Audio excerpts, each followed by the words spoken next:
Hello guys, this is part 2 of historical and actually in comparing with present time period of Ukraine.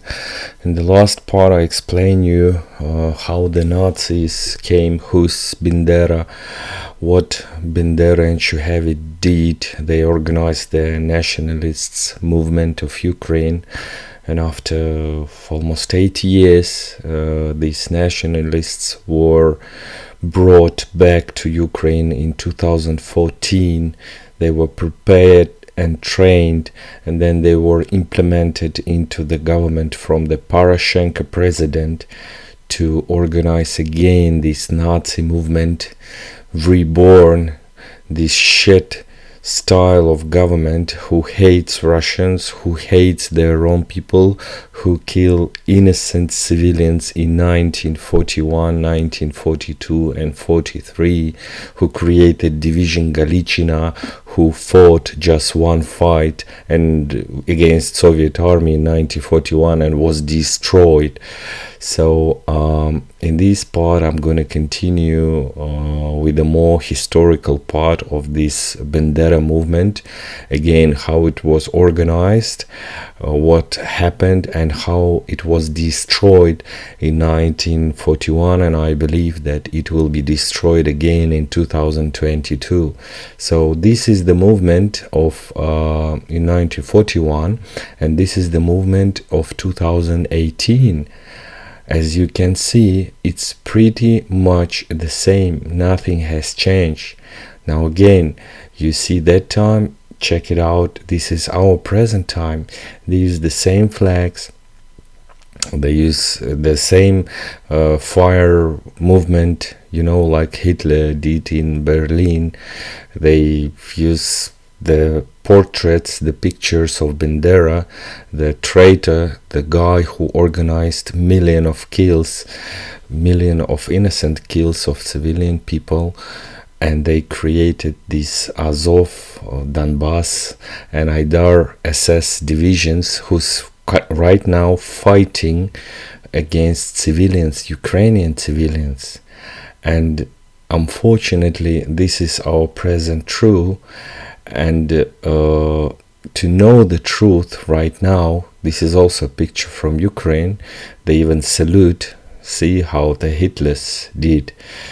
It is very important, because when you know the truth, you can exactly analyze and understand like who's telling the truth and who's just shitting you, telling you that somebody kills civilians.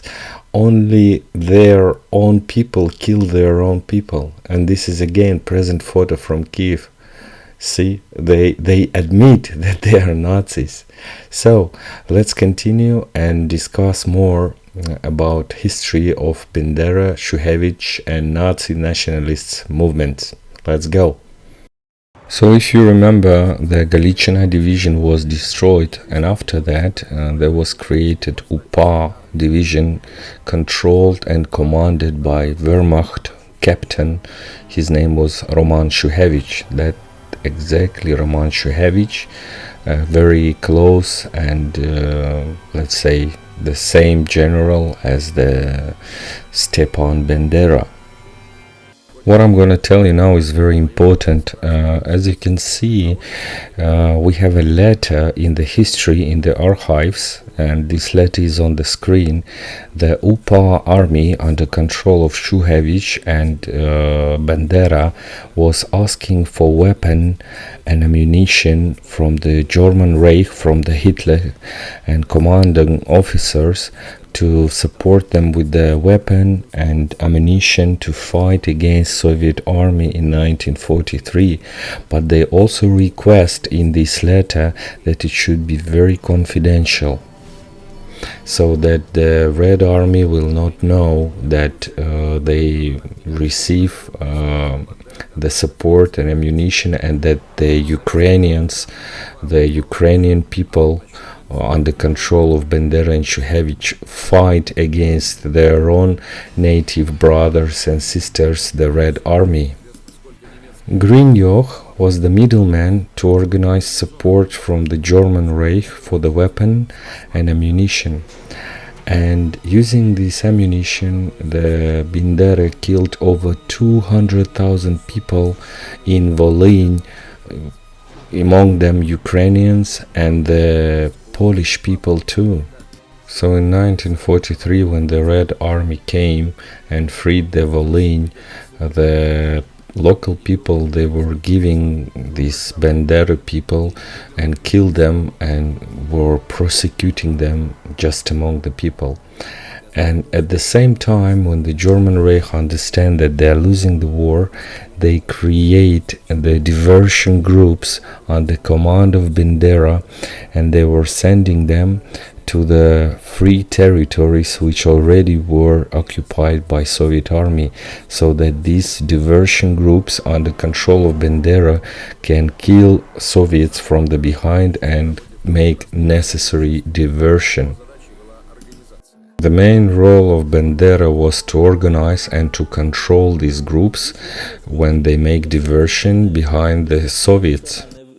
Bandera wrote a book, same as Mein Kampf, but he called it Concept of National Revolution. So he wrote there all the technology which should be done to bring the nationalists to the government.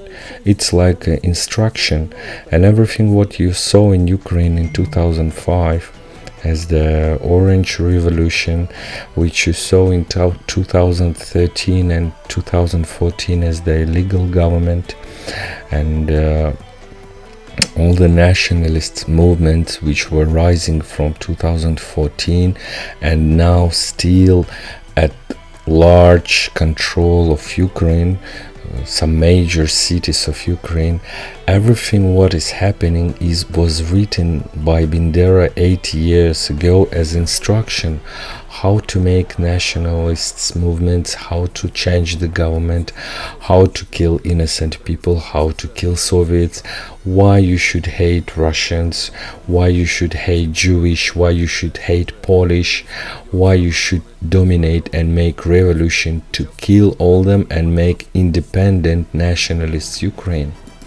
When the Soviet army reached the Berlin and Berlin operation has started in 1945, the Bandera was ordered by German commanding officers to create a diversion groups and protect the Berlin.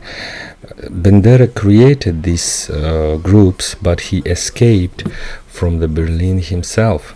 So just before 2 or 3 days of capitulation, the Himmler ordered Bandera to create another groups and put the UPA army under control of Roman Shuhevich, but it was too late because the war was over. Everything what Shuhevich controlled, all his division was destroyed, and the Soviet army was looking for them until 5th of March 1950. He was killed at this date by the special ops of KGB. Mykola Lebedь, which I mentioned already, and Kopinyon Nachtigal, they will escape to UK, and the British government will not give them to the Soviets. Unfortunately, they will protect them. Bandera will be killed 15 October 1959 by his own member, the one who was serving him for several years. And this is once again proves that they kill each other like dogs. And as the final part, unfortunately, the present nationalists, after 77 or 80 years, still do not understand that they are following movement who was killing their own peaceful men, women, children, and they try to follow this movement which was destroyed by the KGB, which was destroyed by the Soviet army, and which was serving Nazi, the regime which was, forbidden in most of the countries at that years, but now it's again raised in Ukraine, unfortunately. As a final part of this movie, I want to say that during 1941 to 1945, the Bendera, Shuhevich, own UPA divisions, Galiciana, killed over 400,000 civilians only inside their country, their own native people. And except this, they killed over 2 million Belarus, Poland, and Soviet people.